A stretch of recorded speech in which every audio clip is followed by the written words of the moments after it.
है कि 17 मार्च तक नताइज का ऐलान कर दिया जाएगा। रियासती सतह पर इंटर में बेहतरीन मुजाहरा करने वाले तलबा के नामों की तनकीह का काम कल से शुरू किया जाएगा।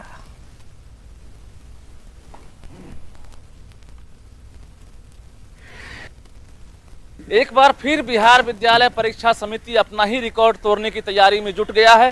सूत्रों के हवाले से जो खबर आ रही है कि 17 मार्च तक इंटर का रिजल्ट जारी हो जाएगा, यानी परीक्षार्थियों का भी इंतजार अब खत्म होने वाला है। और देख सकते हैं कि जो रिजल्ट की तैयारी है किस तरह से चल रही है।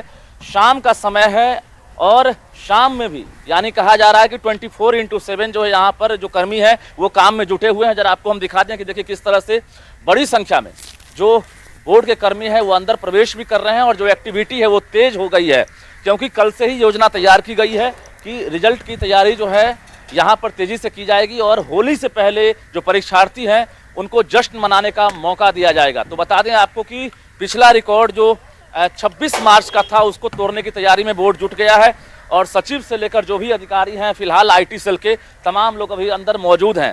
तो 16,48,000 जो परीक्षार्थी हैं उनका इंतजार खत्म होने वाला है और निश्चित रूप से 2016 के बाद बिहार विद्यालय परीक्षा समिति हर बार कुछ न कुछ नया प्रयोग करता है और इस बार भी जो रिकॉर्ड है उसको तोड़ने की तैयारी में जुट गया है। जो टॉपर्स वेरिफिकेशन काम है वो भी कल से शुरू हो जाएगा। ये खबर आ रही है जो टॉपर्स हैं वो फिजिकली बिहार बोर्ड आएंगे और एक्सपर्ट जो है उनका साक्षात्कार लेंगे। उसके बाद 17 मार्च तक रिजल्ट जारी हो जाएगा। रजनीश कुमार, न्यूज़ 18 पटना।